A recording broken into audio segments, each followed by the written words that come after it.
Disent, le Seigneur s'est directement adressé à mon cœur. Bénis Seigneur ce peuple qui est venu ce soir. Souviens-toi de ceux qui sont connectés. Souviens-toi, ô Dieu, de ceux qui n'ont pas eu l'occasion d'être ici, car nous te remettons tout ce service en tes divines et saintes mains. Dans le glorieux nom de Jésus-Christ, nous allons prier et demander Amen.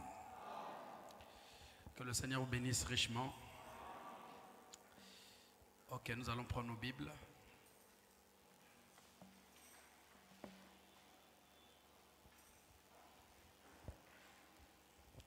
Nous allons prendre deux passages dans le Nouveau Testament. 1 Corinthiens 14, versets 39 à 40 et Hébreux 13, verset 17. 1 Corinthiens 14, versets 39 à 40.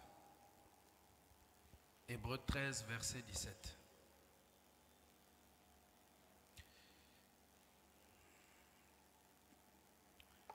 Ainsi donc, frères, aspirez aux dons de prophétie et n'empêchez pas de parler en langue, mais que tout se fasse avec bienséance et avec ordre.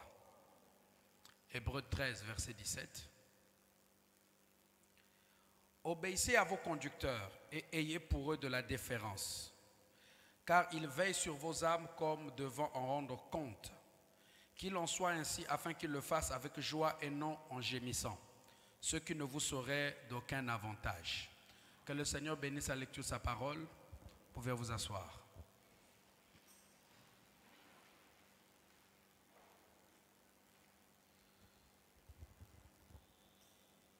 Encore une fois, salutations à tous dans le nom du Seigneur Jésus-Christ. Nous allons continuer avec notre étude, l'ordre de l'Église. Aujourd'hui, donc, ça sera la partie 19. Ordre de l'Église, 19e partie. Et dans l'ordre de l'Église, nous sommes en train de traiter des offices et l'Église locale. Et dans les offices et l'Église locale, nous sommes en train d'étudier l'office du pasteur. Amen. Et en rapport avec le pasteur, nous sommes en train de ressortir les 22 principales choses qu'une brebis doit à son pasteur. Et je prie que ces choses nous aident dans la marche chrétienne, marche dans laquelle nous sommes. Amen. Rappelons quelques fondamentaux. Le mot ordre veut dire chaque chose à la place qu'il faut, fonctionnant tel que prévu. Et une assemblée locale, afin d'assurer les missions qui sont les siennes, a besoin de fonctionner dans l'ordre. C'est cet ordre qui doit régner dans l'assemblée locale. C'est cet ordre qui doit gouverner dans l'assemblée locale qu'on appelle l'ordre de l'Église, ou encore l'ordre dans l'Église. Dans les Écritures, le peuple de Dieu est identifié à un troupeau dont Dieu est lui-même le souverain berger et le propriétaire. Et pourtant, toujours dans les Écritures, la Bible nous montre qu'il a confié la tâche de veiller sur son peuple, de prendre soin de son troupeau à des hommes mandatés par lui. Ce sont ces hommes mandatés par lui, ce sont ces hommes suscités par lui qu'on a appelés évêques, anciens ou encore pasteurs. J'aimerais d'entrée de jeu prendre avec vous Acte 20, versets 27 à 28. Mais allons-y directement au verset 28e. Acte 20, verset 28. La Bible dit: prenez garde à vous-même et à tout le troupeau sur lequel le Saint-Esprit vous a établi évêque, pour paître l'église du Seigneur, qu'il s'est acquise par son propre sang. Est-ce que quelqu'un peut dire Amen? Remarquez ici que la Bible est claire, que Dieu a un troupeau et ce troupeau lui appartient. Ce troupeau, c'est lui qui en est le berger. Et pourtant, pour veiller sur ce troupeau, il a suscité des hommes. Il a appelé des hommes. Amen. Ce sont ces hommes-là qu'on appelle des pasteurs. Ce sont ces hommes-là qu'on appelle des bergers. Ce sont ces hommes-là qu'on appelle encore des évêques. Et le mot évêque signifie surveillant. Amen. L'église locale étant une fraction une partie du grand troupeau des dieux est donc placée sous la conduite d'un pasteur. Et ce pasteur, nous trouvons sa mission ou encore sa place dans Éphésiens 4, verset 11. La Bible dit, et il a donné les uns comme apôtres. Qui a donné les uns comme apôtres? Christ. Les autres comme prophètes, les autres comme évangélistes, les autres comme pasteurs et docteurs.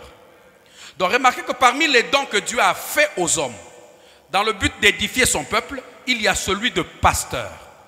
Mais on a aussi vu que le pastorat est non seulement un don, mais est aussi une fonction. Ça veut dire que tous ces hommes qui ont reçu des dons ou encore des ministères de la parole peuvent, suivant l'appel ou la commission de Dieu, exercer la fonction de pasteur. Est-ce que quelqu'un peut me donner un amen? Oui, c'est cela la chose. Ils exercent donc la fonction de pasteur. Amen. Et donc, nous comprenons que là, il y a une église qui est un troupeau. Et sous ce troupeau, Dieu a placé un pasteur. Le pasteur, c'est le guide. Le pasteur, c'est à lui que Dieu a donné la charge de veiller sur le troupeau. Est-ce que jusque-là, vous êtes avec moi? Maintenant, dans Hébreux chapitre 13, verset 17, la Bible est claire. La Bible montre ici qu'il y a un certain comportement que Dieu attend d'une brebis à l'égard de la personne que Dieu a élevée au rang de pasteur. Amen. En d'autres termes, avoir un pasteur est une bonne chose, mais encore pour être agréable à Dieu, il y a un comportement, il y a une attitude que Dieu attend de la brebis à l'égard de la personne qui exerce l'office ou encore le ministère de pasteur. Amen. La Bible nous dit, obéissez à vos conducteurs. Les conducteurs sont ici des anciens, des évêques, des pasteurs. Obéissez à vos conducteurs et ayez pour eux de la déférence, car ils veillent sur vos âmes.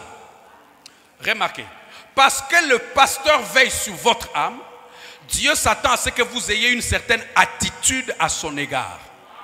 Et la bénédiction dépend aussi de l'attitude que vous avez à son égard. Il dit parce que s'il fait ce travail en murmurant, en se plaignant, la Bible est claire, cela ne vous serait d'aucun avantage. Donc pour que le ministère pastoral puisse vous être profitable, il y a une certaine attitude que vous devez avoir. Est-ce que quelqu'un peut me donner un amen? Alors, en scrutant la parole, on est en train de ressortir ici 22 principales choses qu'une brebis doit à son pasteur. Donc, il y a 22 principales choses qu'une brebis doit faire à l'égard de son pasteur. Ces 22 principales choses dictent l'attitude voulue par Dieu qu'une brebis doit avoir à l'égard de son pasteur. Amen. Maintenant, beaucoup pourront dire, mais pourquoi insister sur ces choses? Parce qu'on a l'impression qu'on parle plus du pasteur que de parler même de Dieu. C'est une impression qui peut paraître juste. Mais seulement il faut savoir que l'homme ne vivra pas de pain seulement, dit Matthieu 4, verset 4, mais de toute parole qui sort de la bouche de Dieu. Donc en tant que prédicateur, on est censé enseigner tout ce qui est dans la parole. Voilà pourquoi tous ces points, on ne les tire pas de notre imagination, mais on se donne la vertu d'appuyer cela aussi bien par la Bible que dans le message. Oui, frère, il y a une attitude que Dieu attend qu'une brebis puisse avoir à l'égard de son pasteur. Amen. Jusque-là, on en a vu 18. On a vu les 18 premières principales choses que Dieu attend d'une brebis à l'égard de son pasteur. Et donc ce soir, nous allons continuer et essayer d'apporter une conclusion sommaire à l'office du pasteur. Et le dimanche, nous pourrons donc aborder l'office suivant. Alors, 19e principale chose. Est-ce que vous êtes prêts? Ok. Être fier de son pasteur. En d'autres termes, lorsque Dieu vous donne un pasteur, Dieu s'attend à ce que vous soyez fiers de lui. Je n'ai pas entendu un amen. Et bien, personne ne amen à bien. Maintenant, pour ne pas dire que l'on invente, allons-y dans votre Bible d'abord. Dans 2 Timothée 1, versets 16 à 17, Paul va nous poser ce principe. Il dit que le Seigneur réponde sa miséricorde sur la maison d'Onésiphore, car il m'a souvent consolé et il n'a pas eu honte de mes chaînes. Paul ici est en train de parler de Onésiphore, qui était l'un de ses croyants. Et là, il dit que Onésiphore n'a pas eu honte des chaînes de Paul. Or, lorsqu'on n'a pas honte, c'est qu'on est fier.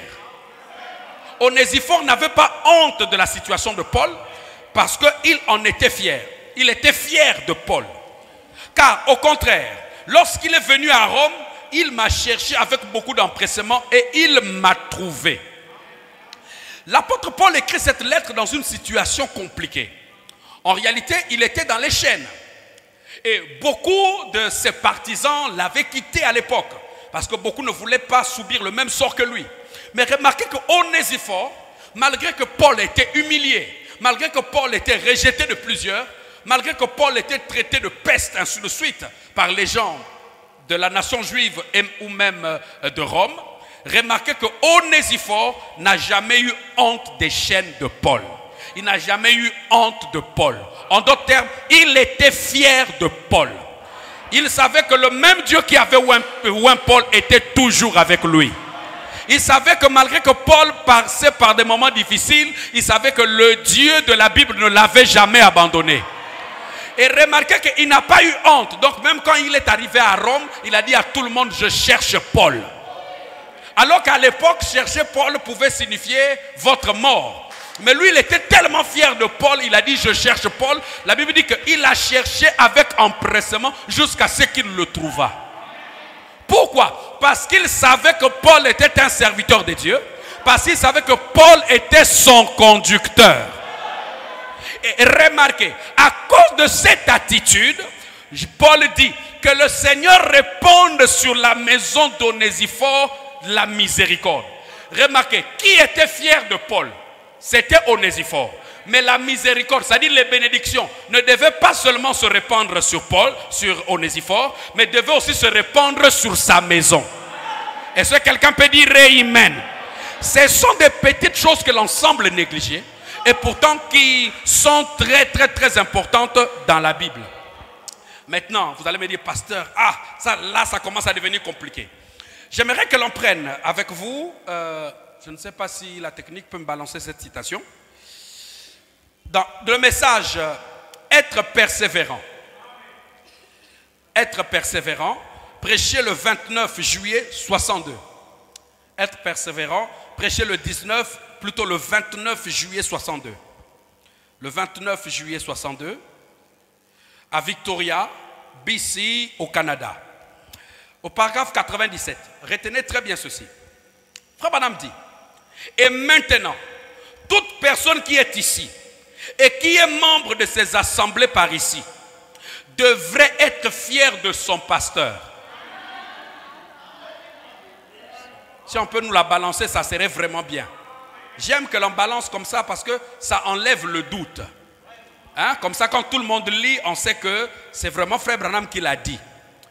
Je répète. Et maintenant, toute personne qui est ici et qui est membre de ces assemblées par ici devrait être fière de son pasteur. Et devrait être reconnaissant pour un serviteur qui se tient ici. Et qui représente Christ au milieu des conflits.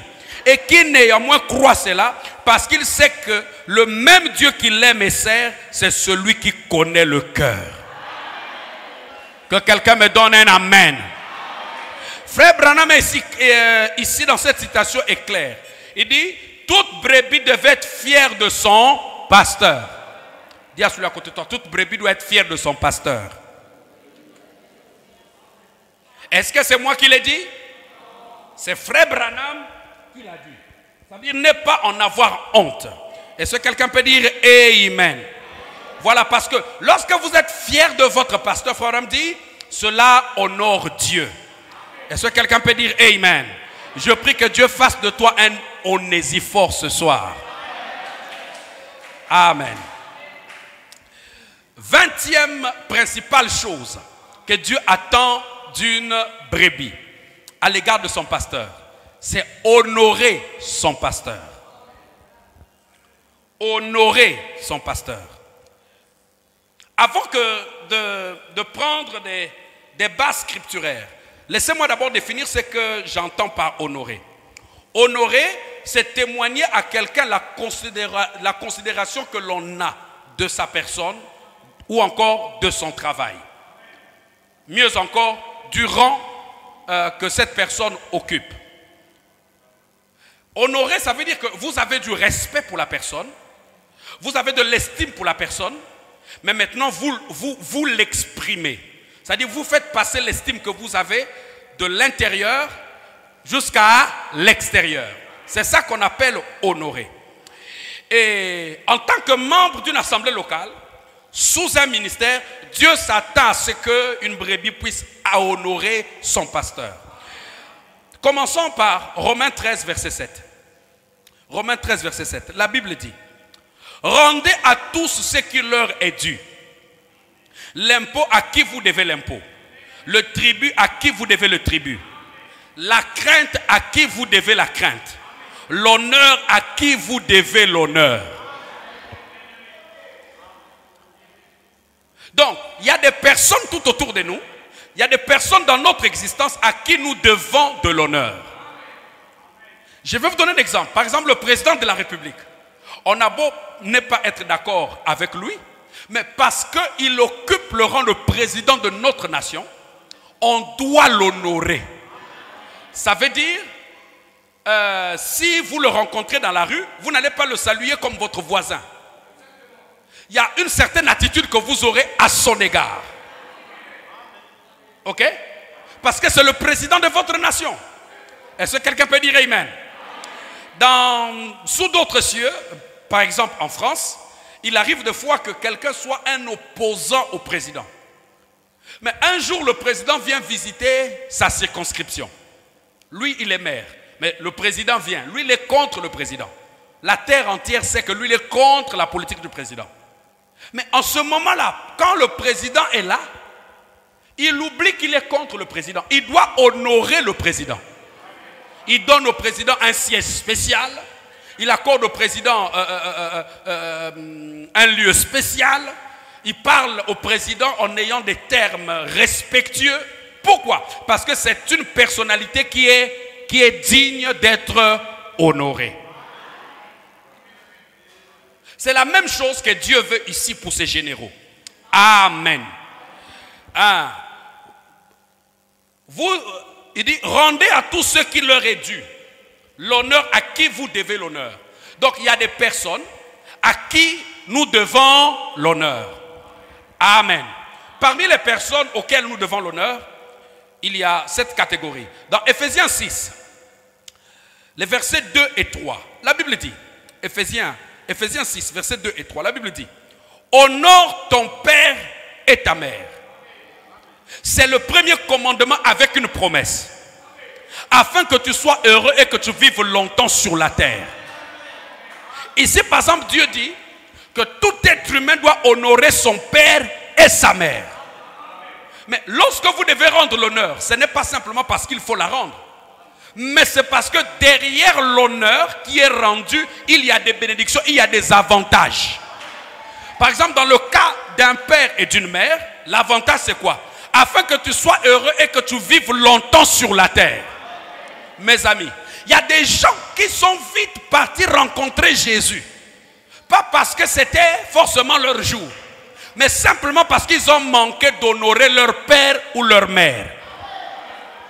Et laissez-moi ouvrir une parenthèse. La Bible n'a pas dit honore ton père et ta mère si ceux-ci ne sont pas des sorciers. La Bible n'a pas dit honore ton père et ta mère si ces derniers sont des chrétiens. La Bible n'a pas dit honore ton père et ta mère si ces derniers ont pris soin de toi de là où tu étais jusqu'à maintenant. Non. La Bible n'a pas donné de condition. Juste une règle. Honore ton père et ta mère. Que ton père soit sorcier. Que ton père soit soulard. Que ta mère soit sorcière. Que ton père soit le plus grand démon de la terre. Ce n'est pas ton problème. Dieu s'attend à ce que toi tu puisses l'honorer. Il n'y a pas à dire non, je ne reçois pas mon père chez moi parce qu'il est sorcier. Il Il n'y a pas dit non, je ne salue pas ma mère parce qu'elle est sorcière. N'oublie pas que sur cette terre, tu n'as qu'un père physique. Tu n'as qu'une seule mère physique. Dieu s'attend à ce que tu l'honores. Et si tu ne l'honores pas, tu as péché. Que quelqu'un me donne un amen. Honore ton père et ta... Oui, honore ton père et ta mère. C'est un principe divin. C'est un principe. Donc, notre père, nous lui devons de l'honneur. Notre mère, nous lui devons de l'honneur. Remarquez que l'honneur veut dire qu'on a d'abord le respect à l'intérieur. Mais cette fois-ci, on exprime le respect que l'on a. Et lorsqu'on parle d'honorer, ce n'est pas seulement le fait de dire, mais c'est le fait de montrer que le respect que l'on a par des actes, par des attitudes. Amen. Donc, le père et la mère doivent être honorés. Est-ce que c'est la vérité? Alors, j'aimerais ici prendre un autre passage de ta Bible. Jean chapitre 5, versets 22 à 23. Là, c'est Jésus qui parle. Il dit, le Père ne juge personne, mais il a remis tout jugement au Fils, afin que tous honorent le Fils comme ils honorent le Père. Celui qui n'honore pas le Fils n'honore pas le Père qui l'a envoyé. Ici, Jésus parle de lui comme étant le Fils. Il dit que les gens doivent honorer le Fils comme ils honorent le Père. Et il dit encore que celui qui n'honore pas le Fils n'honore pas le Père qui l'a envoyé. Donc nous comprenons par là que parmi les personnes auxquelles nous devons rendre l'honneur, il y a ceux qui sont envoyés par Dieu. Ça veut dire que lorsque nous sommes convaincus que cet homme, c'est Dieu qui nous l'a envoyé, nous devons honorer cette personne. Parce que Dieu, il est invisible. L'une des façons d'honorer Dieu, c'est d'honorer ceux que Dieu envoie. Je vais entendre un bon amen. Lorsque vous n'honorez pas ceux que Dieu envoie, vous n'honorez pas Dieu. Honorer veut dire manifester du respect par des actes. Manifester la considération par les actes et par une attitude. Les Juifs ont eu un problème. Parce qu'eux, ils aimaient Dieu. Ils voulaient honorer Dieu. Mais ils avaient oublié qu'en ce moment, quand Jésus était sur la terre, la seule manière d'honorer Dieu était d'honorer Jésus. En honorant Jésus, ils honoraient Dieu. Et vous verrez que dans la Bible, tous ceux qui ont honoré Jésus comme étant envoyés de Dieu, les bénédictions se sont reposées sur eux. Est-ce que quelqu'un peut me donner un amen? Voilà. Donc, lorsque Dieu envoie, vous devez respecter. Maintenant, vous devez savoir une chose. Vous devez honorer ceux qui vous sont envoyés. Si vous honorez quelqu'un qui vous est envoyé, vous honorez celui qui l'a envoyé. Par exemple, un ambassadeur arrive dans votre pays. L'ambassadeur n'est pas le président du pays qui l'a envoyé, mais il représente le président du pays qui l'a envoyé. La seule manière de témoigner du respect pour le président de ce pays-là, c'est d'honorer son ambassadeur. Est-ce que vous dites amen? Ce n'est pas pour rien que même ici, si vous avez un problème, enfin dans un pays, même si vous avez un problème dans votre pays, si vous allez vous cacher dans l'ambassade par exemple de la France, si on vous cache dedans, votre pays ne peut pas mettre la main sur vous. Parce que s'ils foncent l'ambassade, c'est comme s'ils ont violé l'intégrité territoriale du pays propriétaire de la France. Est-ce que vous dites amen? Donc, la seule manière d'honorer la France, c'est d'honorer son ambassade ou encore son ambassadeur. La seule manière de déshonorer la France, c'est de déshonorer son ambassade. Par exemple, ici, si vous voulez la guerre avec la France, allez-y seulement déposer une bombe là-bas à l'ambassade de la France et vous aurez des problèmes avec la France. Et pourtant, l'ambassade n'est qu'un petit territoire. Mais derrière ce petit territoire, il y a tout un pays, il y a tout un pouvoir politique. Est-ce que vous dites amen? Maintenant, vous devez savoir une chose. Ne faites rien qui ne soit pas dans la Bible. S'il y a quelque chose qui n'est pas dans la Bible, ne le faites pas. Mais si cette chose est dans la Bible, alors vous avez l'obligation de le faire. Et montrer de l'honneur est l'une des choses qu'une brebis doit faire pour avoir des bénédictions de la part de Dieu. Amen. Le pasteur, qui est-il? C'est une personne qui a été envoyée dans votre vie pour veiller sur vous et prendre soin de votre âme. Le pasteur ne prend pas soin de votre corps, il ne prend pas soin de votre tête, mais il prend soin de la partie la plus importante de votre être, c'est votre âme. En réalité, le pasteur, après Dieu, c'est l'être le plus important dans votre vie. Voilà pourquoi il y a 3 choix que vous ne devez jamais mal faire. Et parmi ces 3 choix, il y a le choix d'une église et il y a le choix d'une épouse. Tu peux avoir une bonne femme à la maison. Si tu fais le choix d'un mauvais pasteur, tu auras des problèmes. Que quelqu'un me donne un amen. Si tu as un mauvais pasteur, tu es foutu. Parce que le mauvais pasteur peut même mettre ton foyer en danger. Voilà pourquoi une église, une brebis doit faire le choix de son pasteur.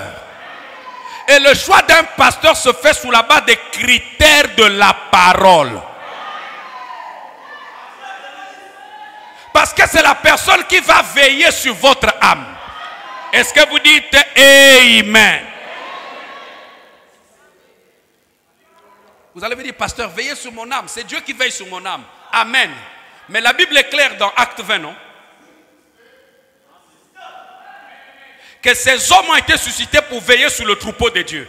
La Bible est claire dans Éphésiens 13, dans Hébreux 13, verset 17 où nous avions lu, non? Que le rôle de ces hommes de Dieu, c'est de veiller sur votre âme. Donc, toute personne qui veut aller au ciel doit d'abord s'assurer d'avoir un bon pasteur. Est-ce que quelqu'un peut me donner un amen? Donc, le pasteur, c'est un envoyé de Dieu dans votre vie pour vous prendre de là où vous êtes, pour vous amener plus loin. Il y a des choses que Dieu veut que vous soyez. Il y a un endroit là où Dieu veut vous voir. Mais Dieu, pour vous y amener, il n'envoie pas un ange céleste. Il envoie un être humain. Parce que c'est le plan de Dieu que l'homme puisse conduire un autre homme. Et si celui qui vous conduit est un aveugle, vous ne vous tomberez dans un trou. Parce que votre avenir dépend de l'homme qui est votre leader. Oh, que quelqu'un me donne un amen. Maintenant, vous allez me dire, ah, honoré. Non, mais c'est trop fort. Allons-y. Dans 1 Timothée 5, verset 17, j'aime trop ma Bible. Et je me dis que si nous passions beaucoup de temps à lire notre Bible, il y a certaines anti-valeurs qu'on ne verrait plus dans nos assemblées locales. Mais on suit plus des théories des hommes qu'on ne trouve du temps pour sonder les Écritures. 1 Timothée 5, verset 17. La Bible dit que les anciens qui dirigent bien. J'aimerais que vous-même vous puissiez lire ça. Allons-y.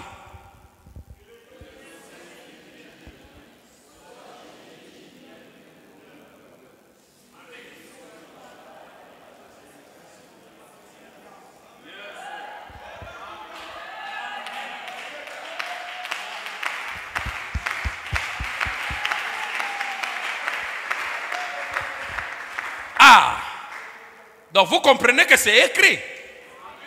C'est écrit, non? Non, est-ce que c'est écrit? Maintenant, si je peux prendre ce passage, l'amener plus loin, je pourrais vous ressentir autre chose. Mais j'aimerais juste vous dire ici que la Bible est claire, que les anciens qui dirigent bien soient jugés dignes d'un double honneur. Surtout ceux qui travaillent à la prédication et à l'enseignement. Donc quelqu'un qui travaille à la prédication et à l'enseignement, il mérite pas seulement l'honneur, mais il mérite un double. Ça veut dire que déjà il mérite de l'honneur, mais la Bible dit qu'il faut que ça soit le double. C'est une règle biblique. Maintenant, vous remarquerez que beaucoup d'églises honorent leur pasteur, mais surtout après qu'il soit mort. Quand un pasteur est mort, vous entendez les éloges que vous n'entendiez jamais de son vivant. Tout le monde commence à dire, ah, c'était un bon pasteur. Ah, il nous manque. Ah, vraiment. Mais quand il était là, qui l'avait exprimé? Laissons seulement même le cas des pasteurs, seulement dans notre vie. Quand vous êtes vivant, vous avez des ennemis, vous avez des gens qui ne veulent pas de vous. Quand vous mourrez, vous devenez un saint. Vous savez, l'une des choses qui m'a le plus choqué, c'est que j'ai vu des gens qui du vivant de mon père ne parlaient que du mal de lui. Mais dès qu'il est mort, oh là là, ah le pasteur Bave, ah c'était un vrai serviteur. Dans le cœur, je dis, attendez, celui-là, quoi, il joue à un cinéma, oh il est sérieux. C'est ça l'hypocrisie des hommes. Vous savez pourquoi l'homme préfère honorer les morts? Il honore les morts parce qu'il est conscient que cet homme-là n'existe plus. Parce qu'il y a des gens qui pensent que honorer un vivant, c'est s'abaisser. Non. Au contraire, l'honneur que vous rendez à un homme de Dieu vous revient sous forme de la bénédiction. Un pasteur doit être honoré, frère. Frère Branham dit, je préfère donner une petite fleur à frère Neville pendant qu'il est vivant que tout un bouquet de fleurs après qu'il soit mort.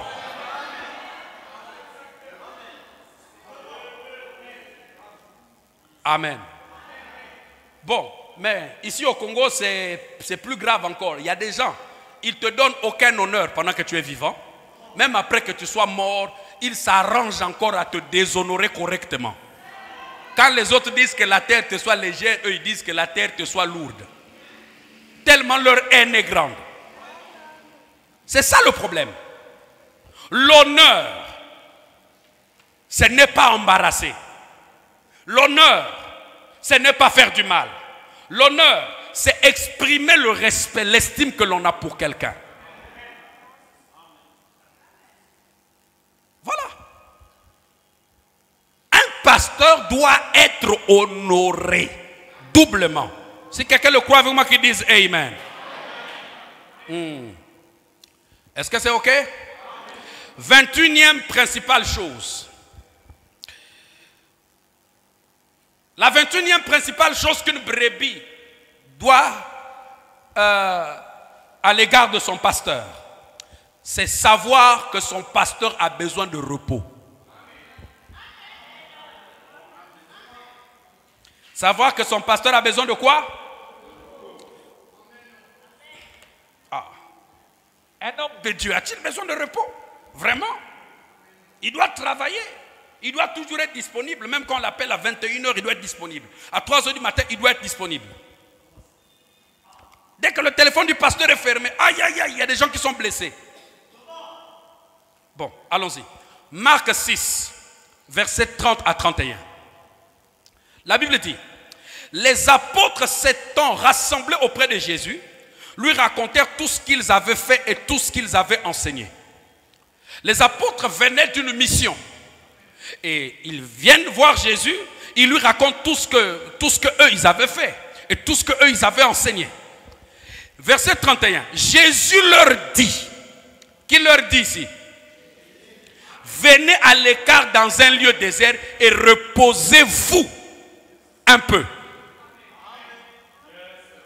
Ils avaient travaillé pendant des jours et des heures. Jésus leur dit, venez à l'écart dans un lieu désert et reposez-vous un peu. Pourquoi un lieu désert? Parce qu'à chaque fois qu'ils allaient là où il y avait des gens, il y avait toujours des gens qui les sollicitaient. Ils devaient aller dans un lieu désert parce que là-bas, il n'y aurait pas de sollicitation. Et la Bible précise pourquoi Jésus va leur demander de se reposer. Il dit, car il y avait beaucoup d'allants et de venants. Et ils n'avaient même pas le temps de manger. Dites Amen à la Bible. Qui dit aux apôtres d'aller se reposer? C'est Jésus.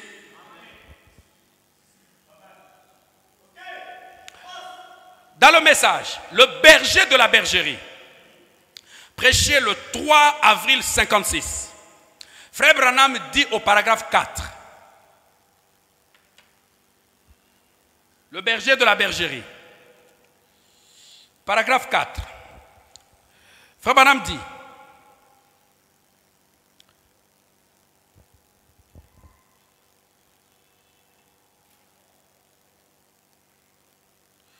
frère, si vous pouvez remonter encore un peu.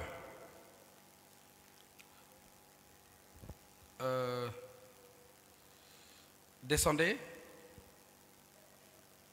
Oh là là. Bon, ok. Remontez. Restez là. S'il n'y a que ça. Et je regarde tout autour. L'autre jour, quelqu'un a dit, il a dit, Billy, il ne faut pas trop te fatiguer. Un médecin, il a dit, maintenant te voilà encore parti. Donc il y a un ami médecin de Frère Branham qui lui dit, Frère Branham, tu ne dois pas trop te fatiguer. Il dit, te voilà à peine sorti des grandes réunions, te voilà qui repart encore. J'ai dit donc, l'ennui, il s'est fait que j'ai regardé, je vois Tommy X sortir maintenant du champ missionnaire épuisé. Gail Jackson et ce jeune King, son nom m'échappe, le jeune King. Comment s'appelle-t-il encore? Je dois le connaître, mais je le connais sûrement, mais je ne me souviens plus de son nom. Un frère dit Paul Kane, excusez-moi. Merci frère. Paul Kane et beaucoup d'entre eux. Les gars essaient de travailler très durement. Et quand vous le faites, vous vous épuisez rapidement. Frère Branham parle de ces prédicateurs qui s'étaient retrouvés épuisés. Frère Branham dit que pourquoi? Parce qu'ils avaient travaillé trop durement, sans se reposer. Et Frère Branham dit que lorsque vous vous mettez à travailler durement, sans se reposer, vous vous épuisez rapidement. Est-ce que quelqu'un peut dire Amen? J'aimerais prendre encore une autre citation. Dans le message, que pensez-vous du Christ? Parce que j'ai remarqué que dans notre milieu du message, même quand vous lisez une citation, quand vous lisez la Bible, certaines personnes ne sont pas toujours convaincues. Même quand vous lisez une citation, les gens ne sont pas toujours convaincus. Donc, il faut aller de citation en citation pour que les gens comprennent. Frère Branham dit dans le message, que pensez-vous du Christ? Prêché le 30 septembre 51, paragraphe 4. Il dit, je m'entretenais un jour avec un homme, un partenaire de chasse, qui fait la chasse avec moi. Je venais de faire sa connaissance quelques heures auparavant. Je l'avais rencontré sur la route vers le Colorado. Je retournais dans les montagnes pour chasser l'élan, m'éloignant pour me reposer un peu, pour récupérer. Frère Branham, après avoir prêché, il s'éloignait un peu pour chasser l'élan parce que c'était son activité de détente. Ok? Et pour se reposer un peu. Se reposer pourquoi? Pour récupérer. Est-ce que vous dites Amen? Je vais prendre encore une autre citation. Dans le message. Que fais-tu ici? Prêché le 1er mars 59 soir. J'espère que vous notez. Hein? Prêché le 1er mars 59 soir. Frère Branham dit, à partir du paragraphe 67, Frère Branham va prendre donc l'écriture que nous avions lue. Il dit, vous savez, Jésus a dit, venez à l'écart au désert et reposons-nous un peu.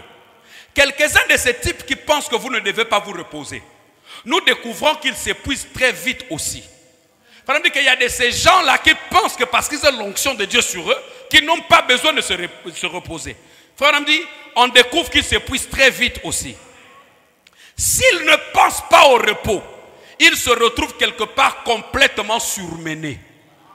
Je pense que c'est là que notre frère Billy Graham se retrouve ce soir, en essayant de dépasser le but. Ces corps humains sont forts, mais ils ont besoin du repos. Vous pouvez donc prendre un petit repos et aller quelque part. Et les gens vont vous critiquer disant, je pensais que c'était un prédicateur. Regardez-le là sous la rive en train de pécher ou quelque chose comme cela. Mais cela importe peu. Jéhovah prendra soin des siens. Amen. Il dit, ce soir, Dieu sait que j'en ai aussi besoin.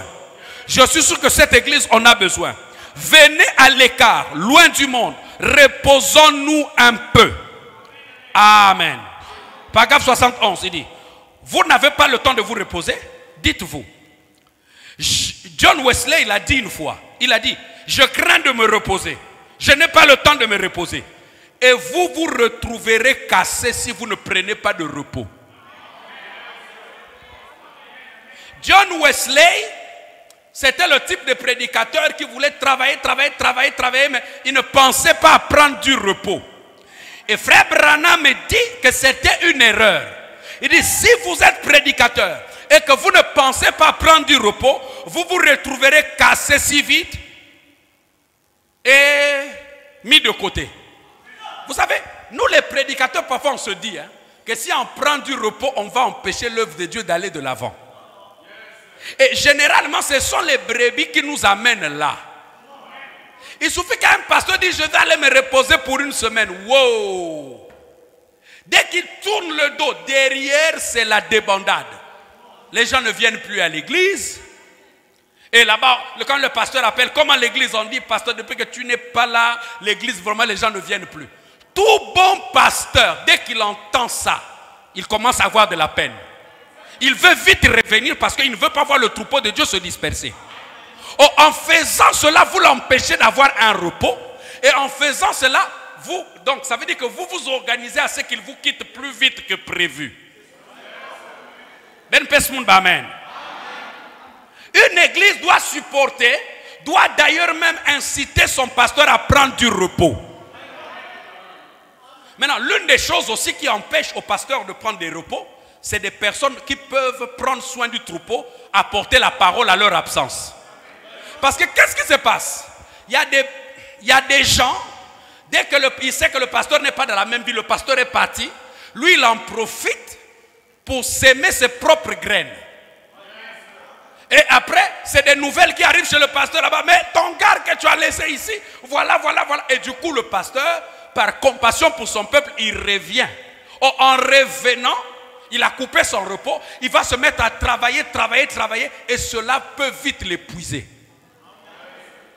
Vous savez, frère Branham dit que 28 minutes de prédication sous l'onction équivaut à 8 heures d'un travail de dur labeur. Mais nos prédicateurs en prêchent pendant combien de temps? Parfois 2 heures. Il y en a même qui prêchent plus. Donc un prédicateur, il est épuisé, il a besoin de repos. Or, l'une des choses qui empêche aussi le pasteur d'avoir du repos, parce que nos églises sont habituées à des vieilles manières. La vieille manière, c'est du genre, quand le prédicateur finit, il y a des gens qui sont là pour l'attendre. Mais vous allez le tuer. Ah, là j'ai touché du doigt. Il vient de prêcher, ça veut dire qu'il est fatigué. Vous voulez encore qu'il vous reçoive pendant 2 heures. Est-ce que vous ne voyez pas que vous allez vite l'épuiser? Le pasteur n'est pas un robot, c'est un être humain. Vous êtes malade, on a prêché la parole. La parole vous a guéri, non? Vous avez des problèmes, on a libéré l'onction. L'onction vous a guéri, non? Mais pourquoi être là comme les gens de Missioni? Chaque jour, on doit vous imposer les mains. Nous sommes dans l'âge où c'est la parole qui fait le travail. La Bible déclare, il envoya sa parole et la parole les guérit.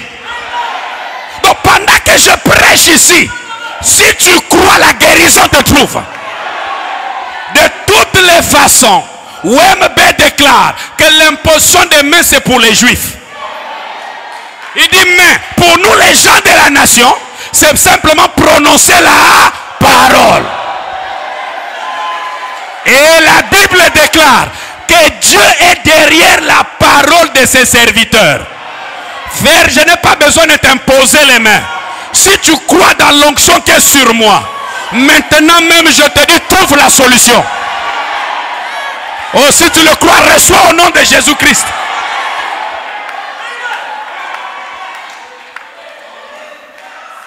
Il faut être mature. Quand j'arrive dans une église, je vois que le pasteur a prêché et après il y a tout un groupe qui l'attend. Je me dis que dans cette église-là, il y a un problème d'enseignement.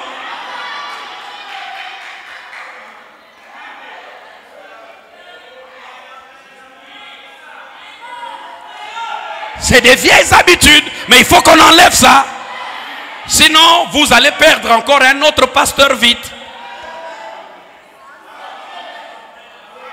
Parce que c'est parfois l'attitude des brebis qui tue vite les pasteurs. Hey!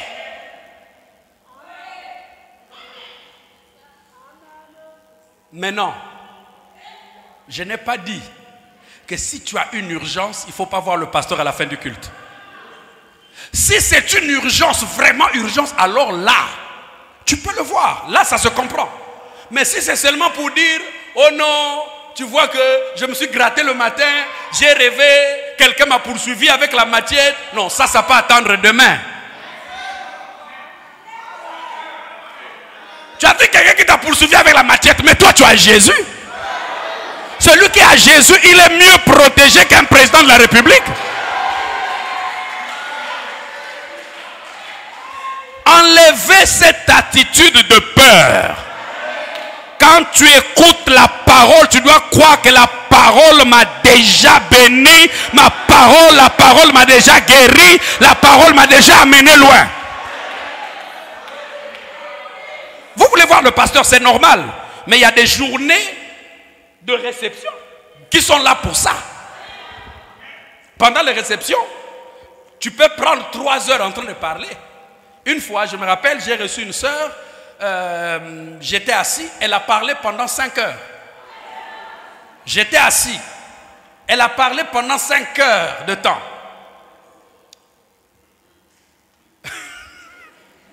Mais c'est normal, c'est un entretien.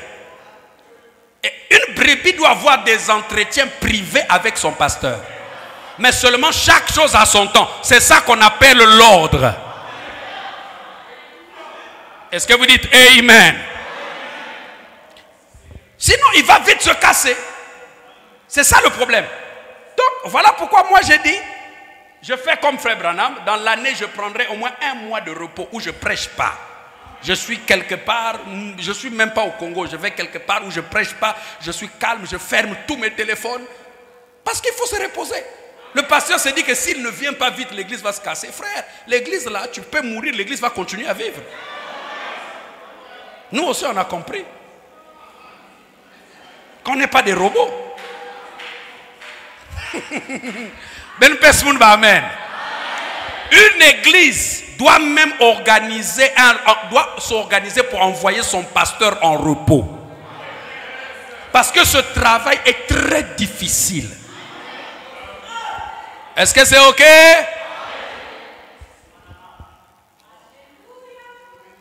Vingt-deuxième point. La 22e principale chose que Dieu attend d'une brebis à l'égard de son pasteur. Donc tu dois savoir que parce que tu es une brebis, Dieu s'attend à ce que tu comprennes que ton pasteur doit aussi trouver du temps pour se reposer. Parce qu'il y a des brebis, quand ils t'appellent à 6 heures, tu dois être présent à 6 heures. Hein? Si tu n'es pas présent à 6 heures, ah non, le pasteur ne m'aime pas, le pasteur ne fait pas ceci, le pasteur ne fait pas cela. Non, ça c'est une mauvaise attitude. Même si le pasteur ne vient pas là où tu es, il peut s'agenouiller dans sa chambre et Dieu agit là-bas. Amen. La 22e principale chose, c'est quoi? Être stable et fixe dans son église locale sous le ministère de son pasteur. La 22e principale chose ici que Dieu attend d'une brebis à l'égard de son pasteur, c'est être stable et fixe dans son église locale sous le ministère de son pasteur. Frère Branham me dit, dans le message, le discernement de l'esprit, prêché le 8 mars 1960. Il dit ceci. Chaque homme devrait avoir une église où il se sent chez lui. Est-ce que c'est OK? Chaque homme devrait avoir une église où il se sent chez lui. Vous devriez avoir un endroit et non pas simplement errer. Vous devez avoir combien d'endroits? Et n'est pas... Celui qui n'a pas un endroit, il fait quoi? Hein? Celui qui n'a pas un endroit, il fait quoi? Et celui qui n'a pas un endroit, il erre. Donc, Frère Branham dit que Dieu ne veut pas que vous puissiez errer. Un chrétien doit avoir une église, un endroit où il se sente chez lui. Un endroit que vous fréquentez comme l'église. Un endroit. Est-ce qu'il n'y a pas de 2 endroits que vous fréquentez comme l'église? Non, tata, allons-y. Il dit, vous devez, Et non pas simplement errer, mais avoir un endroit que vous fréquentez comme l'église et que vous appelez votre église, un endroit où vous payez votre dîme, un endroit où vous aidez à soutenir la cause. Je m'arrête d'abord là. Remarquez que cette citation, nous avons souvent l'habitude de la prendre pour dire que tout croyant doit avoir une église. C'est vrai. Mais Frère Branham dit que vous devez avoir un endroit que vous fréquentez comme église. Est-ce qu'il dit que vous devez avoir 2 endroits que vous fréquentez comme église? Un endroit. Combien d'endroits que vous fréquentez comme un...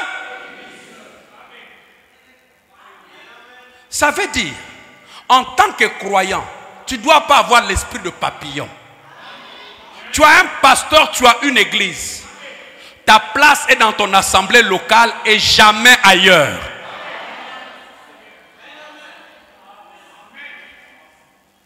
Je ne sais pas si je me fais comprendre. Il n'y a qu'une seule église. Là, je suis dans le principe. Il n'y a qu'une seule église. Il n'y a qu'un seul endroit où toi tu dois aller comme église. C'est ton église. Parce que qu'est-ce qui se passe aujourd'hui dans nos églises? Quelqu'un est membre d'une assemblée locale. Il a culte mardi. Il a culte vendredi. Mais le jeudi, le mercredi, il va communier dans une autre église. Le vendredi, il va communier dans une autre église. Et dimanche, il est dans son église. Apparemment, on dit, non, c'est la communion fraternelle. Mais j'aimerais vous montrer que c'est une très mauvaise attitude. En tant que membre d'une assemblée locale, il n'y a qu'un seul endroit que tu dois fréquenter comme église. C'est ton église. Parce qu'aujourd'hui, il y a des gens qui sont loin de l'esprit de papillon. Non, comme aujourd'hui, on n'a pas culte, donc je peux pour moi aller communier là-bas. Tu connais ce qui se prêche là-bas? Est-ce que tu connais ce qui se dit là-bas? Beaucoup ont ramené des esprits dans leurs églises en ayant cet esprit-là de papillon. On a confondu la communion fraternelle au principe de la parole. Non, en tant que frère, j'ai une église, j'ai le droit de communier avec tous les frères, peu importe l'église dans laquelle ils sont. Mais il n'y a qu'un seul endroit par principe que je dois fréquenter comme église. C'est-à-dire que tel que toi tu es là, ça c'est ton église. Le seul endroit où toi tu peux aller t'asseoir toi pour chanter les cantiques et écouter la parole, c'est dans ton église. Ben Pesmoun ba amen. Vous dites amen. Est-ce que vous dites amen? Ah, c'est compliqué, hein?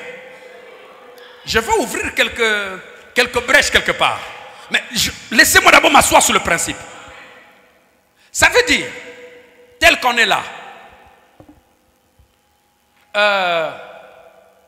Frère Desbartes peut être là aujourd'hui.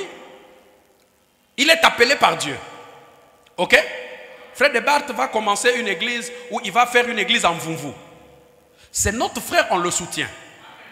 Mais comme il a dit que c'est Dieu qui l'a envoyé, c'est à Dieu de rassembler des membres et des brebis là-bas.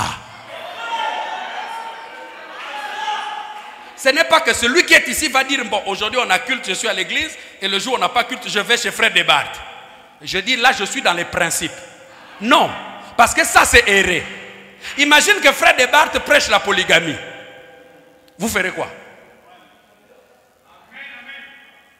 Quand vous choisissez une assemblée locale, il faut être fixe. Et moi, je n'aime pas des brebis qui ont l'esprit des papillons. Dans la semaine, on a 3 jours de culte. Mardi, jeudi, dimanche. Les autres jours là, je ne vais pas voir mes brebis ailleurs. Si on n'a pas culte, si vous avez assez de temps, écoutez le prophète à la maison. Ou encore jeûner, prier, ou encore visiter les frères, ou encore venir à l'église pour passer un temps de prière. Je sais que vous avez du mal à dire amen, mais c'est ça. Parce que c'est des choses qui ont détruit des églises. J'ai vu une église où le pasteur n'avait plus de contrôle sur sa propre assemblée parce qu'il y avait un groupe de jeunes de son église qui, pendant qu'ils n'avaient pas pu aller communier dans une église où on entêtait les gens à faire une certaine chose. Quand le pasteur il veut dire, mais ce que vous faites là c'est quoi? Oh non, mais c'était le pasteur qui a enseigné ça. Non, non, non. Ça c'est l'esprit de papillon.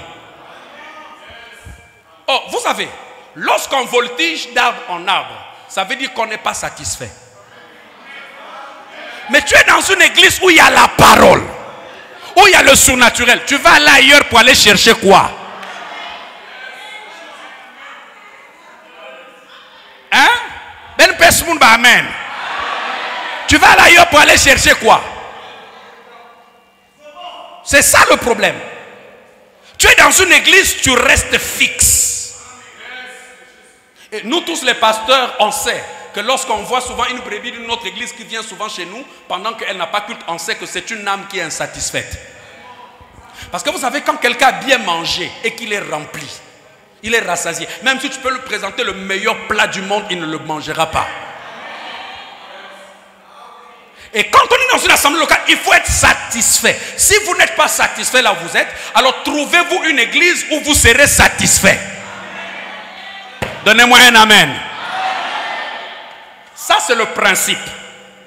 Le seul endroit où tu dois aller t'asseoir, la seule église là où toi tu peux entrer, toi pour aller écouter la parole, c'est l'église où toi tu es membre. Est-ce que vous dites amen? Bon, maintenant, je vais ouvrir quelques brèches. Ça, c'est le principe. Mais qui dit principe dit exception. Il peut arriver que des bien-aimés organisent une convention quelque part et que vous êtes invité. C'est une convention. On est invité. On peut aller communier avec nos frères. Ça, il n'y a pas de problème. Si vous n'êtes pas dans votre église ou vous êtes dans une situation où vous êtes par exemple loin de votre église ou vous êtes dans un autre pays, il faut aller communier ailleurs. Il n'y a pas de problème. Est-ce que vous suivez? Mais vous devez savoir une chose, il y a un principe. Pourquoi Dieu vous envoie un pasteur? Frère Madame dit, parce que votre pasteur, c'est celui qui vous nourrit de la parole. Est-ce que vous dites amen? Maintenant, quand toi tu vas aller t'asseoir dans une autre église, tu es là, on te dit amen et amen. On est en train de te nourrir, non? On te nourrit, non? Bon, maintenant, celui qui te nourrit là, il est qui pour toi? Ce sont des choses simples. Parce qu'on les a négligées, ça s'émet de la zizanie. Maintenant, Frère Branham dit aussi qu'un frère peut organiser un service, ou encore, une église peut organiser des réunions, toute l'église collabore. Ça, c'est autre chose. Ça veut dire que je viens, je dis, ah, bon, il y a des bien-aimés, il y a Frère Barth qui organise des réunions de réveil là-bas. Alors nous tous, on va le soutenir. Là, c'est coordonné. Là, c'est en ordre. Ou encore, il peut arriver que nous, on a culte. Mais le même jour, imaginons que vous êtes vraiment malade. Mais là-bas, à la réunion, là-bas, il y a un prédicateur, imaginons le pasteur Barouti qui est ici, qu'il vienne ici. Il est dans une église le dimanche où il organise une réunion de ligne de prière. Et que vous avez un cas sérieux. Mais nous avons culte ici. Branham dit en ce moment-là, si vous voulez aller là-bas pour qu'on prie pour vous, demandez la permission à votre pasteur.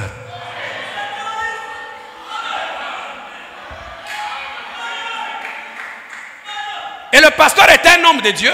Comme il veut de votre bien, il dira, allez-y. Frère Barout, il y a un vrai don. Il va être une grande bénédiction pour vous.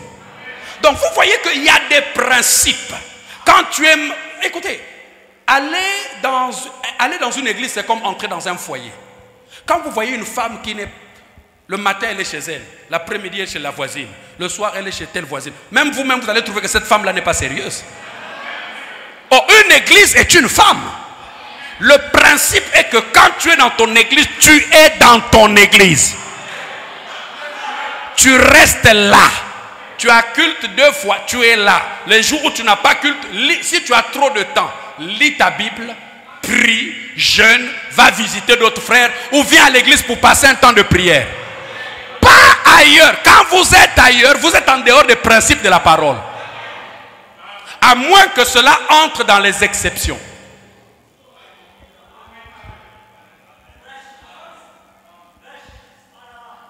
Amen, hein? Ah, ça change un peu. Hein? Frère Barab continue, il dit, faites votre choix. C'est-à-dire, au lieu d'être ici, au lieu d'être là, au lieu d'être là, Frère Barab dit, faites votre choix. Mais alors, ne coupez jamais la communion avec cet autre homme parce qu'il n'est pas membre de votre groupe. Ce n'est pas parce que quelqu'un n'est pas membre de votre église que vous devez le considérer comme un ennemi. Ce n'est pas parce que quelqu'un quitte les yeux du jugement tabernacle qu'il est votre ennemi. Non. Ça, c'est un mauvais esprit. Les yeux du jugement n'est pas une secte. C'est libre, la porte est libre à l'entrée. Elle reste aussi ouverte pour qui veut partir.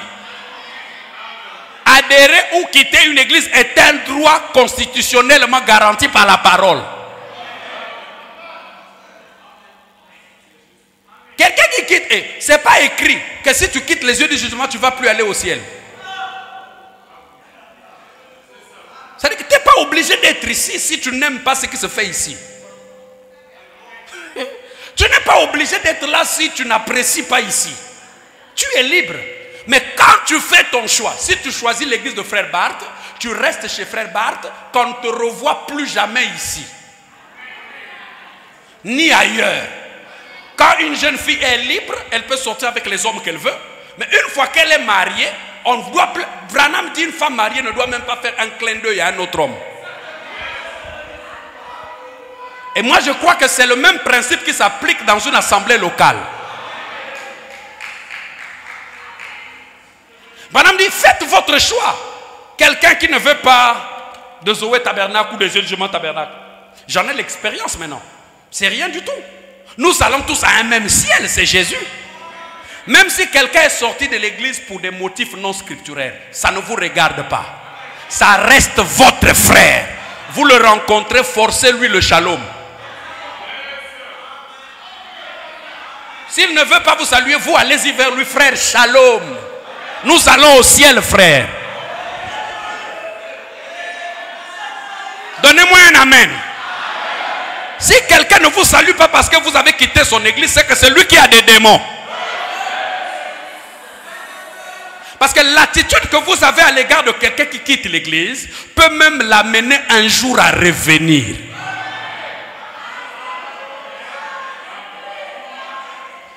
Il était frère quand il était avec vous. Il était sœur quand il était avec vous. Même quand il s'en va, tant qu'il n'est pas dans le monde, il reste votre frère. Madame dit, voyez-vous, discernez son esprit. Et voyez s'il a le même objectif dans le cœur. Alors ayez communion l'un avec l'autre. Travaillez pour une grande cause. C'est la cause de Christ. Je pense que c'est parfaitement vrai. Donc la communion, les rapports avec d'autres frères n'empêchent pas que nous n'avons qu'un seul endroit comme église que nous devons fréquenter par principe. C'est notre église. Les mélanges là, non, c'est pas bien. Si là-bas c'est bien, vous allez là-bas. Si là-bas c'est bien, vous restez ici. Madame dit, faites votre... Faut pas errer, frère. Vous devez être là, vous payez vos dîmes. Là, vous payez vos offrandes. Vous dites amen? Quand toi, tu vas aller là-bas, est-ce que tu ne vas pas aller payer l'offrande là-bas? Mais il n'y a qu'un seul endroit, par principe, où vous payez votre dîme ou votre offrande, c'est dans votre église. Donnez-moi un amen. C'est là où le principe de la loyauté est poussé. C'est ça la loyauté envers son assemblée locale. C'est mon église, je l'ai choisie, je reste là. Je ne suis pas à gauche, je ne suis pas à droite. Lundi, on te voit dans le tabernacle intel. Mardi, dans le tabernacle intel. Jeudi, dans le tabernacle intel. Oh, mais finalement, toi, c'est comment? Est-ce que vous dites amen? Est-ce que c'est bien rentré? Maintenant qu'on a fini avec ces 22 principales choses que Dieu attend d'une brebis à l'égard de son pasteur, j'aimerais ici conclure par 2 autres points. J'aimerais d'abord commencer ici, le premier point, par montrer qu'il y a 3 choses qu'un pasteur n'est pas. Parce qu'on a dit beaucoup de choses dans ces 22 points et il y a des choses qui peuvent prêter un peu à confusion. Donc, on ne peut pas quitter cette partie sans apporter l'équilibre.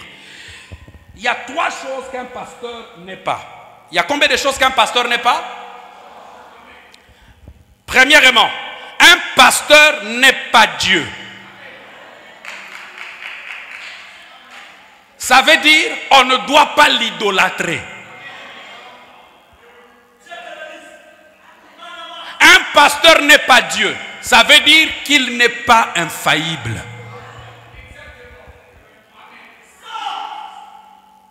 Parce qu'il y a des pasteurs, quand ils prêchent à leur église, ils montrent que lui ne pêche jamais. Lui, il est plus saint que tout le monde. Non, ça c'est des mensonges. Il n'y a qu'un seul qui ne faillit pas, c'est le Seigneur Jésus-Christ. Il n'y a qu'un seul qui ne commet pas des erreurs, c'est le Seigneur Jésus-Christ. Voilà pourquoi aimez votre pasteur, respectez votre pasteur, mais qu'il ne prenne jamais la place de Jésus dans votre cœur. Car s'il prend la place de Jésus dans votre cœur, il devient une idole. Est-ce que quelqu'un peut me donner un amen? Deuxième chose, qu'un pasteur n'est pas. Un pasteur n'est pas un dictateur ou un gourou. Un pasteur n'est pas un dictateur. Quelqu'un qui dirige les gens par la peur et par des intimidations. Frère Branham dit, dans le message, dans le livre 7 A de l'église, page 322, il dit ici, il dit, avez-vous déjà remarqué comment les gens qui en conduisent d'autres dans l'égarement les lient fortement à eux par la peur? Ils leur disent que s'ils ne leur obéissent pas ou qu'ils les quittent, ils seront détruits. Ce sont des faux prophètes. Car un vrai prophète conduira toujours les gens à la parole et les liera à Jésus-Christ. Il ne leur dira pas de le craindre lui ou ce qu'il dit, mais de craindre ce que dit la parole. Parce qu'aujourd'hui, il y a des serviteurs de Dieu qui grimacent l'église. Celui qui quitte l'église, Dieu va le frapper. Non, c'est des brigands. Je préfère que vous craigniez la parole que vous me craignez moi. De toute façon, tous ceux qui ont dominé par la peur ont très mal fini. Mussolini était un dictateur. Comment a-t-il fini? Tous les dictateurs ont très mal fini. Mais tous ceux qui gouvernaient par la loi de l'amour ont très bien fini.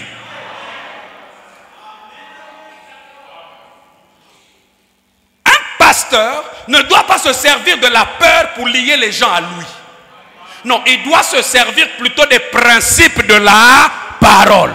Voilà pourquoi dans tout ce que je vous ai enseigné dans les 22 points, il n'y a aucun point que j'ai dit de moi-même. J'ai appuyé cela par la Bible et par le message.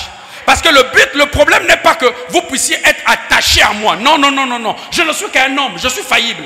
Mais le but est que vous puissiez être attaché à la parole et rien qu'à la parole. Que quelqu'un me donne un amen. Oh frère, Dieu va te frapper. Dieu va te tuer. Ah, toi tu es là pour intercéder pour les gens. Mais au lieu d'intercéder, tu es toujours là en train de demander que le feu tombe sur les gens. Non, tu as un faux esprit. Parce que l'esprit de Christ demande miséricorde.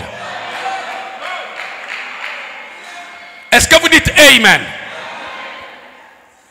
Est-ce que c'est ok? Troisième chose qu'un pasteur n'est pas. Il n'est pas un robot. Répète-moi, il n'est pas un robot. Ça veut dire que c'est un être humain qui a des sentiments, qui a aussi un cœur. Ça veut dire qu'il peut aussi être blessé par le comportement de quelqu'un. Il peut aussi se fâcher. Il peut aussi être triste à cause d'une situation. Ah, mais lui, il est pasteur, non? Hein? Lui, il n'a qu'à supporter. Même si moi, je me comporte mal. Mais lui, il est pasteur, lui, il doit supporter. Ah!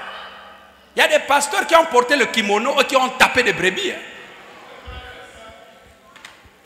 Parce que dans le message, les brebis, franchement, il y a des moments où vous exagérez.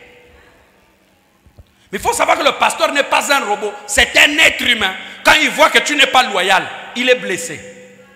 Quand il entend que tu ne vis pas la parole, il est blessé.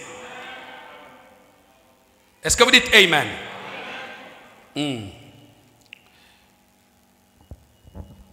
Est-ce que les trois choses c'est bon? Il n'est pas Dieu. Il n'est pas un dictateur ou un gourou. Il n'est pas un... Ça, c'est le premier point. Deuxième point. Il y a trois choses à savoir sur le pastorat. Il y a trois choses à savoir sur le pastorat. Il y a combien de choses à savoir sur le pastorat? Ok. Premièrement, toute personne qui exerce le pastorat aura beaucoup de gens contre lui.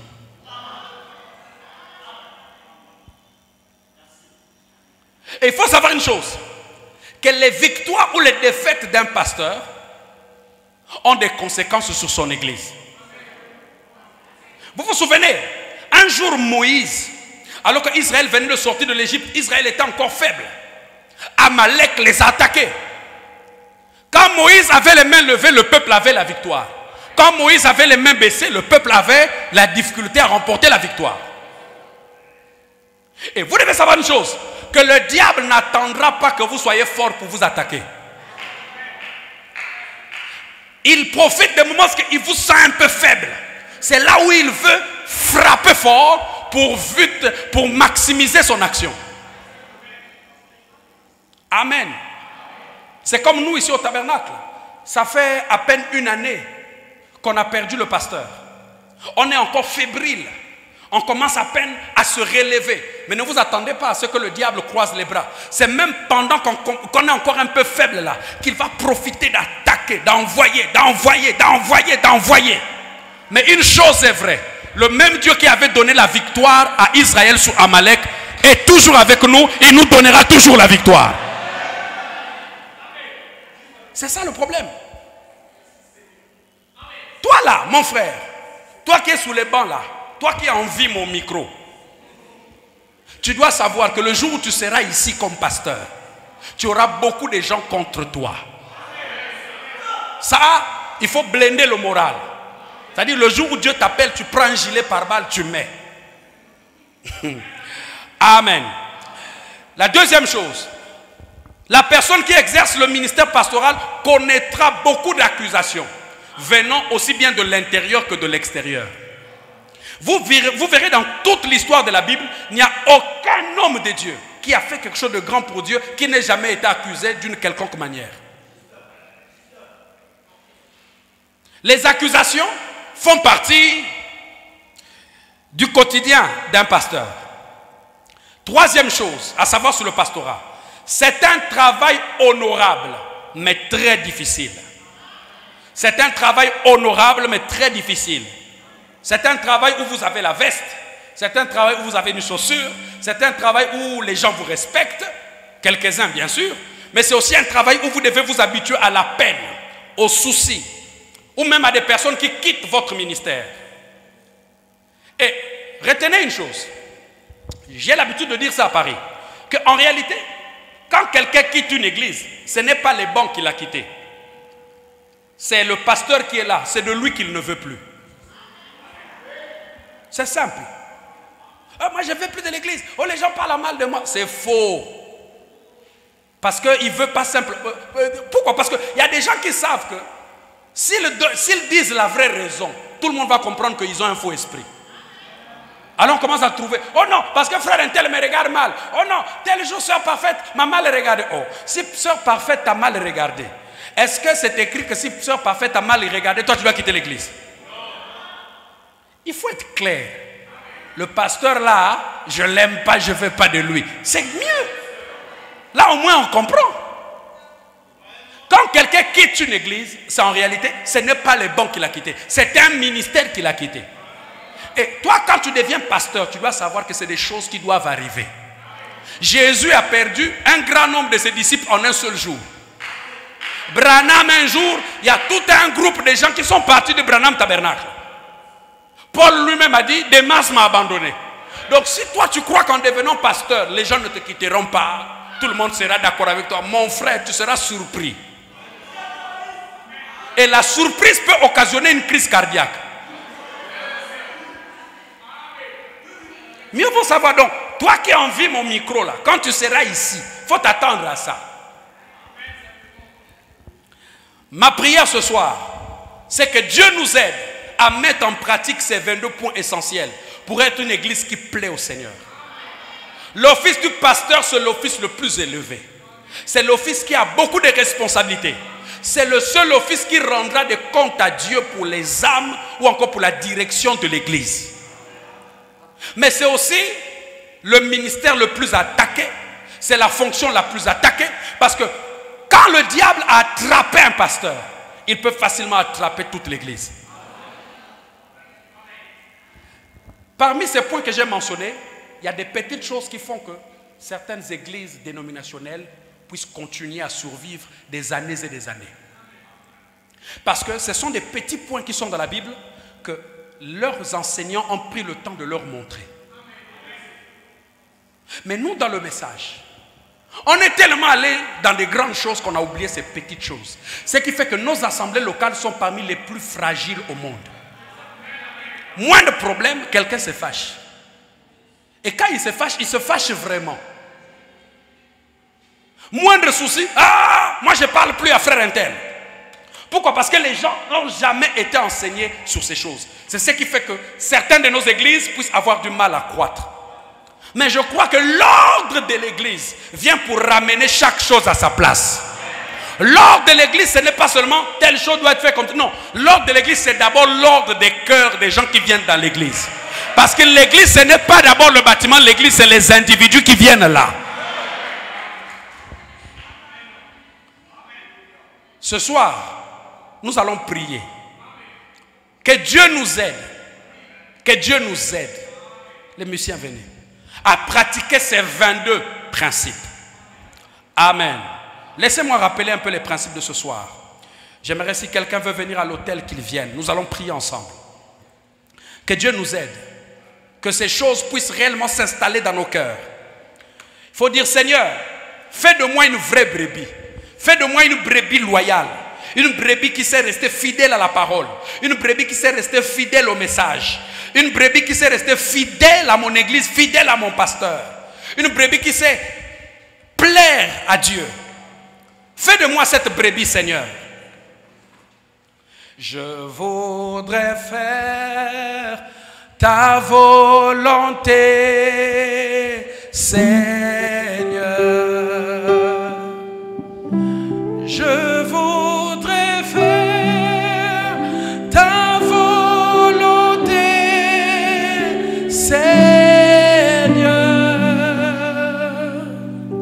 Prends-moi, brise-moi, moule-moi et façonne-moi. Je voudrais faire ta volonté, Seigneur. Encore une fois, je voudrais faire ta volonté, Seigneur.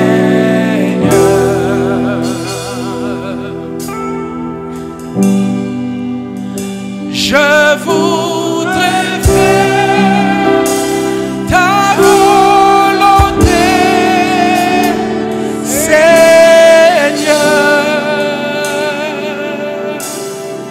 Prends-moi, brise-moi, moule-moi et façonne-moi. Je voudrais faire ta volonté, Seigneur.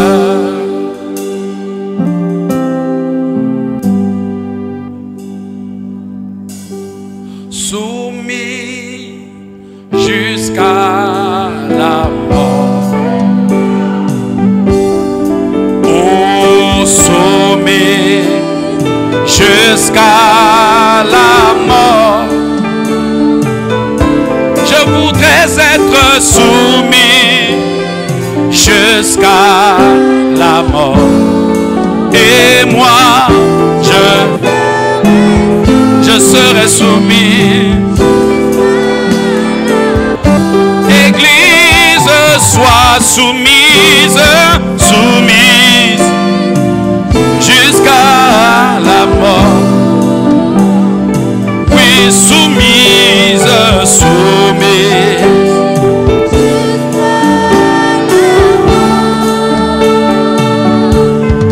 Oh, soumise jusqu'à.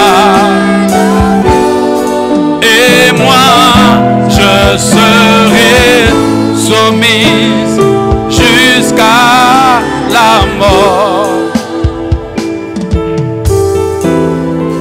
loyal jusqu'à la mort. Je veux être loyal, loyal jusqu'à la mort. Oui, loyal, loyal jusqu'à la mort. Et moi, je serai loyal jusqu'à...